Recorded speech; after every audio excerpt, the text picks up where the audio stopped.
Good morning, folks. On my way to Berea again. Got some time to kill. I have I have a video here, obviously going to be a little bit different. Let's talk about, so the real enemy is always inside, is always, your own self-doubt, self-destructive behaviors. You got energies that stir around and they don't want to cooperate, they don't want to help you to become who you want to be, right? You've got fate, bad luck, chaos, all these things want to rob your destiny, like Bruce Lee or Brandon Lee. And it is a real problem in the sciences of how to overcome these things. Let me tell you why, especially if you're a younger generation person. Life is just hard. There's no two ways about it. If you were a horse, you'd have to swat at flies all day long without hands. You'd have to use a tail on the wrong end of you. Life is just hard. And the people who are successful are the ones who push through it. That's all there is to it. You could say that God responds to those who respond to Him, move towards Him. You could say that it's all about positive attitude, right? Because attitude's the magic word. And there's all sorts of ways that you could look at this, and all sorts of ways to skin a cat. Before I go on, I will do another lead the field video this week, maybe today even. Right, so you've got you do have an external enemy, though. I'm going to tell you who this external enemy is. It's the media. When you look at all the studies of human behavior, humans tend to believe those who are talking at them. Now, the irony is, you see, why should you believe me? The only reason you should believe me is because I'm successful. And by successful, I mean biologically successful, fiscally successful, parentally successful, socially successful, martially successful, all those things. And I don't have disasters befall me. Why? Because I do things a certain sort of way, a scientific sort of way. And that's the only reason. I mean, I have credentials, but listening to people based on their credentials, there's several people in this city with equivalent sounding credentials, but they don't actually have the same credentials as me. Even people who went to the same school as me don't have the same credentials as me. It's just the way that it goes. So if you listen to pieces of paper, that's not going to get you the truth about why you should listen to somebody. However, unfortunately, when people are weak-minded because they have been raised in a system that has taught them, has robbed them of their duh. And when I say a system, I don't mean the white man, I don't mean the patriarchy. I mean a social system, a Western culture that does not really teach how to access Dowda inside here. Okay? It's something Jesus tried to teach, and they killed him for it. So people have been raised up in this, and they don't know what to believe. They don't know who to believe. They go to church and they believe that person, and then they doubt that person because of something somebody else says, and then they go and they believe their professors, and then they doubt that, and they read Ann Coulter or something, and they doubt all that they learned in school, and then they doubt Ann Coulter. You know what I mean? It's the blind leading the blind out there, is my point. And the media is the biggest bigot of them all. The media proposes. I don't care if it's white or black, male or female pundits. The narratives that they propose are all stereotypical and racially charged and sexually divisive. Why? Because it sells. That's why. Divide and conquer. That's what's happening to a good number of young people. They grow up and they find out life is actually hard. Well, they had it too easy. They had it too easy growing up. And because they had it too easy and they didn't have to do chores, and they got to play video games all the time, then they find out life is hard. They got to go, there must be somebody to blame. Life life shouldn't be this hard. It wasn't this hard when I was in high school. Well, yeah, because you were protected. You were sheltered. You were essentially already a snowflake. And now you're acting like a snowflake. Protesting. Oh, why should I have to pay taxes? Well, that's the question all of us ask. Why should we have to pay taxes? Only thing, two things certain. Death and taxes.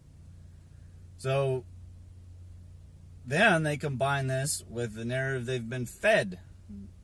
And they go, well, life is hard, must be someone's fault.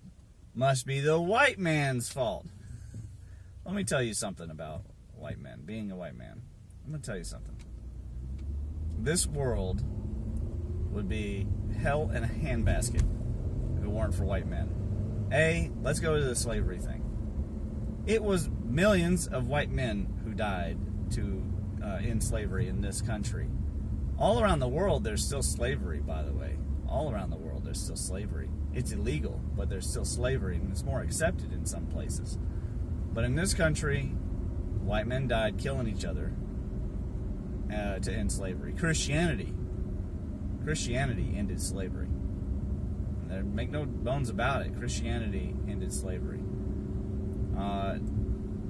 White men invent by far the majority of technology and things that have drastically improved our lives.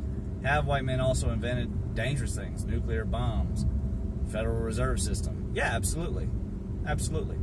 Because white men are very creative. They are constantly working towards something. But all the white men I know are all engaged in a natural form of social justice where they're interested in improving the lot of life of the people around them. They're chemists and teachers, and they are police officers who are trying to, make a difference in people's lives. Right? None of them are joining some kind of. It's like The Simpsons, where Rush Limbaugh has like a little Illuminati cult that they get together and plot the demise of everyone. Right? It's not like that. It's not like that in the least. Even with Black Panther. Black Panther and the entire mythos of Black Panther and Wakanda was invented by white guys because they wanted there to be an African nation more technologically advanced, more socially enlightened, and more steeped in cultural richness than anywhere else. They invented this Atlantis of Africa because they wanted it to be there. This is something two white guys did. We're constantly working on things for other people, constantly building things for other people. The idea that we created, Star Wars in order to establish some kind of patriarchal dominance over the public is completely ridiculous. And it's ironic that there are a whole lot of these beta males, and mostly white ones, who are like Skrillex, who are out spinning the narrative that somehow white men also killed Star Wars, or what. I'm going, no, that is not how it works. We have given a lot to the world, but the world then runs with it, and they do what they will. Right? If white colonists invent highways and roads and railroads, that doesn't explain why in foreign countries people are running all the traffic signals and driving crazy, and several different kids all on one motorcycle, right? You can't say that the white man did that. He didn't, right? He didn't cause overpopulation in the world. That is the behavior of different cultures. Different cultures have different mores. China, India, places like that, they have long believed in large families, and not necessarily in creating infrastructure. To this day, in India, more than 50% of children are exposed to fecal oral disease vectors because of public defecation. Public defecation happens more than half of India, when polled, reports that they still engage in public defecation. Now, ironically, in India, for a wedding, lots and lots of gold is bought and given in a wedding. It's a cultural tradition. So, my thinking is, why not use all that gold? Instead of buying gold, buy a new family plumbing. Hire a plumber to come out and build. Instead of sending everybody to become electrical engineers, computer engineers, IT, database, software programmers, send them to America to vocational school, to where they can learn electricity, they can learn plumbing, asphalt work, and go back to the home country and build India. By far the biggest donation and improvements to the infrastructure, such as the one that I'm using right now, such as the one that I'm recording with right now, and that you are viewing with through the internet, which was also invented by white men. There were a couple things about the cellular that were invented by an African American. And of course there were African Americans involved in military projects, of course.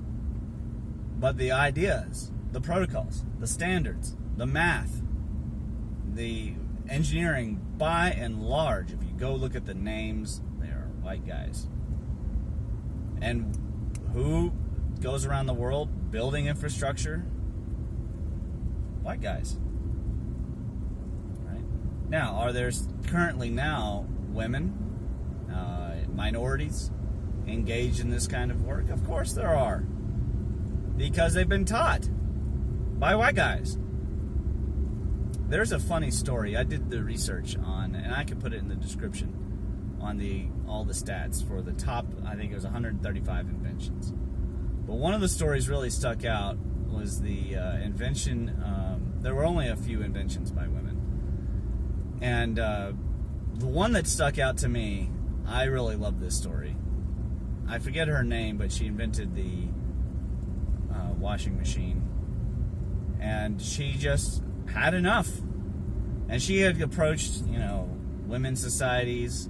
She had approached men inventors. And nobody else wanted to invent the washing machine. Nobody cared enough about women. So all the inventions, by the way, that are top inventions that were invented by women have to do with improving women's conditions, which is good. That's fine. Some of them are actually inventions by men for women to improve the women's condition as well. Specifically for women. Like a man invented a broom. But anyways, this woman, she gets mad, apparently, and she runs out the door and she goes, "Fine, I'll invent the washing machine myself." Of course, I guess she hadn't realized that she had already invented it. She just needed to actually build it. And so she was getting up the gumption to actually physically build this washing machine. I think it's a great story because it's a story of personal empowerment and taking responsibility for one's own world. If you want something, go and get it. Don't ask for everybody else. She was asking for all these men to fix the problem. Oh, women work too hard they need a washing machine. Well, okay, create one. And so she did. And that's the kind of story that's feminism before there was a feminist movement. That is solid thinking outside the box. And that's the kind of thing that has to happen. It is not there's no goal. There's not like white guys get together to keep minorities or women back. There is no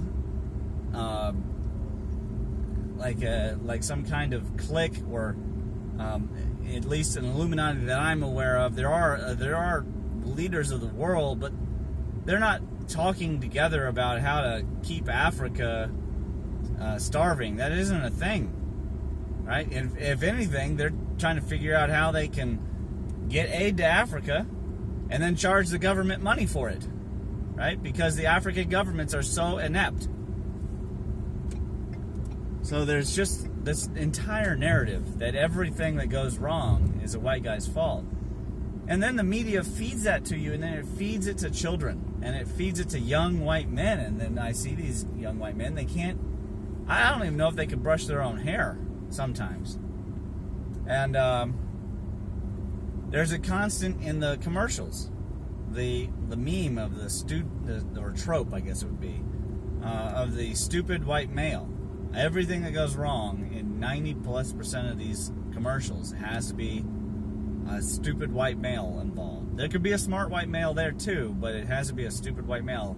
God forbid that anybody else from any other race could possibly be racist, sexist, idiotic, bungling, right? Embarrassing, fat.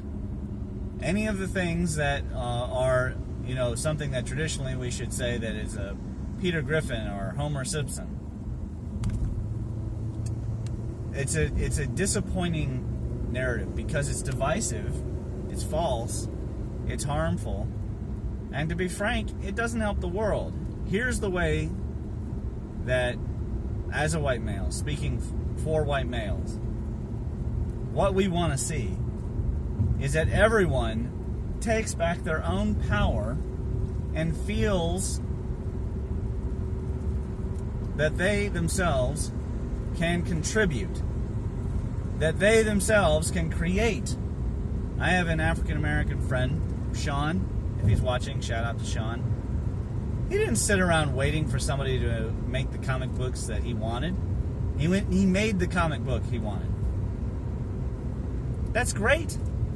It's not a comic book for me, but it's a really nice comic book. Great art. It's funny. And it's the one he wanted to see. So he went and made the thing. And he stopped complaining. And he just started doing. And that is the kind of attitude that builds the country. That's the kind of attitude that will build African American neighborhoods out of the dreadful situations that they're in, finding themselves with lots and lots of murders and high levels of drug use, which, by the way, are happening in places like Appalachia just the same. And the issue there is just the same. It isn't a skin issue. It's a cultural issue. The culture in Appalachia is stagnant and obese, and it's riddled with drugs. Why? Because there's no personal responsibility. And that is the it in life. It goes back to the magic word, attitude. To have a good attitude is to first take personal responsibility. But also, it is really important to notice when there is an agenda or when there is a narrative being proposed by the external media to separate and divide and to take away your responsibility by saying it's somebody else's fault. If somebody else did this. If you're poor, it's because somebody else is rich. Well, maybe. But, or maybe more likely, you just haven't figured out how to make money. How do they make money? Find it out. Don't go away and go, oh, they're evil, and put up the cross. They're vampires, or there's some kind of secret society of African American and apparently hating everybody but Asians, because Asians are doing even better than white folks these days, in America at least. So stop blaming them and go, hey, maybe I should hang out with them. Maybe I should learn from them, read their books. Maybe I should figure out what are white American families doing that is different than African American families, for example, or than Native American families, or really anybody who's struggling. You could be also white American and struggling, like I said, in Appalachia or in the inner city. And the question is, what kind of family dynamics do you have? What kind of system and what kind of support system around you do you have? And if you are now growing up and you're coming into your own and you have the opportunity to become a family, like a parent, father or mother, Are you going to create the same environment that you came up in, that you didn't feel was very supportive? Or are you going to create a new type of environment based around a different kind of ethical system? Because there is, after all, a right way to live. It's not that everybody needs to live the same one way. It's that there's a general compass that all people should be going by. Morality, virtues, spirituality, scientific study, continually revisiting your assumptions and going, hey, what can I do different? What can I improve? Instead of going, who can I blame today? How can I get victim currency that will turn into cheap dollars? You know what? The secret to that is it's not cheap. And just like basketball or something, the vast majority of people who are whiners and complainers aren't going to get suddenly, they're not going to get the mate they want and lose the weight they want to lose and have all the children and be really happy biologically. And they're not going to get great careers. And it isn't somebody else's fault that they put tattoos on themselves and on their face and now they can't get a job. It's no one else's fault. It is just choices. And you have to overcome those choices. If you've made a choice, then it's hindering you now. Maybe you made a choice to be a criminal early in life, and it's hindering you now. That is not the fault of the system. That is a continuation of the system, for sure. Is it just? Maybe not. If you paid your time, it's probably not just. But you have to find a way to overcome. I don't know of any law that stops a single person of any gender, creed, nationality, sexuality, race from starting their own business. And if a person is good at starting a business, if they fail at one, try another. And if you fail at that one, try a third. And if you are good at business, you will break ground. You will find eventually some kind of success. The continual whining that there is somehow the white man's fault reminds me of an episode I saw of a Off the Gridders show where this family goes around saving people who've gone off grid, who are by and large white people. Anyways, they come across this one, and it is particularly dreadful. This man had dragged his wife out to the desert. His whole family. Of course, as they grew up, they moved away. There was no water. There were rattlesnakes everywhere. This man did not even have a firearm to kill rattlesnakes living under their trailers. And they had all these RVs, and they couldn't even stay in most of them because it was too hot. They had to import water from far away. One of the sons was good enough. This is the one son, the only son worth having, I'll tell you that. He would actually still bring water. But what got me was that the woman was still with this man. I turned to my wife and I said, if ever I went crazy and through, irresponsible choice making, decision making, dragged you to a desert and you're starving and dried up and all of your trees can't even grow, leave my ass, because I am not worthy of you anymore. Right? So, is the woman the victim here of her husband's choices? Sorta. But also, she could have divorced him or left him. And like, you're crazy, want to live in a desert. Right? She could have done something. She could have stayed married and just moved back to the city. And said, I'm going to go eat some hamburgers, gain some weight again. People don't think that they have personal responsibility. And they do. By the way, yes, our heroes come along. It's a father and a daughter and son. And they help them locate a well. And they, just use reasoning and science. And then they have a well truck come and dig up the well, which is something, and even when they were low on money, they could have had their son do blah, blah, blah. And they managed to come up with a well.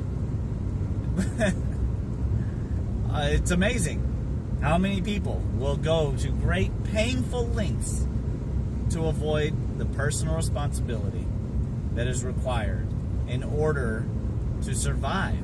Because life is hard. I could be driving along this road and get sideswiped and die. It's a dangerous world. So stop looking to others to make it easy. Are there white guys, such as myself, who constantly create, constantly trying to make the world a better place? Absolutely, we're out there. And there's also an equal or more number of white guys out there who are useless and also whining and doing nothing to help the world. This is all true. But it has nothing to do with whether or not you are successful. It has nothing to do with whether or not you are personally powerful. The question is, do you connect to your chi? Do you connect to Dao? Do you take responsibility for what's going on in your world? And are you thankful for the things that have come before? Because they don't have to be here. This road doesn't have to be here. Thankfully, there were a bunch of white guys that decided to create this highway system. And yes, created by white men. There's no PCing that up. That's just facts in history. And people could have let bygones be bygones. We could have all just be, using basically toilets, buckets with sawdust. But thankfully, Romans invented mass indoor plumbing. Indoor plumbing had been around in various cultures from time to time, mostly from the Mesopotamia, again, various types of white peoples. But the Romans made it a big thing all around Europe and everything. And that has gone all over the world. You think you saw that kind of thing in China? Heck no. No. That was not a thing in China. That was never a thing. The chamber pot was the only way. And diseases running rampant. How about the vaccine? How about antibiotics? Right? Those things, I know I practice Chinese medicine, but those Western medicines that have been key to saving the lives of children and saving many people around the world, those were inventions by white guys. So you go out and do it. Stop saying it's the white guy holding you back. It's not. And as for the narrative that Disney's putting out, that it's white men that are destroying Star Wars, and that if only they would accept a strong female lead. Ma Rae Sue is not a strong female character. And you can go and think, you can go on your own and think about, some strong female characters. There have been actual strong female characters. Nothing strong about a person who immediately jumps from like a nobody to a master beyond Luke Skywalker with zero training. Basically zero training. That is not a thing. And it's actually damaging to young girls to believe such nonsense. Hopefully most of them don't. I think most people can apply a little bit of common sense and go, oh, this doesn't make any sense. How's she going to use a lightsaber better than Luke frickin' Skywalker? So anyways, I'll wrap up this video. I'll think about what I want to say for the next Lead the Field video. And I hope that you're having a good day and a blessed day. And that you're going to go out and you're going to conquer today. Me, I'll be typing in papers. I'm creating, you see this book here? This book has got our keys to archetypes from around the world. And so I am already partly through the creation of this large data table that explains all these different cultural themes, and it starts connecting the web. Of course, then the table will have a lot of pockets. We got to go back and we got to fill those things in. That's the research that comes after that. I hope that you have a great one, and God bless. Like, share, subscribe, and let other people know. And if they got a problem with it, oh well, they could bite me. See you later.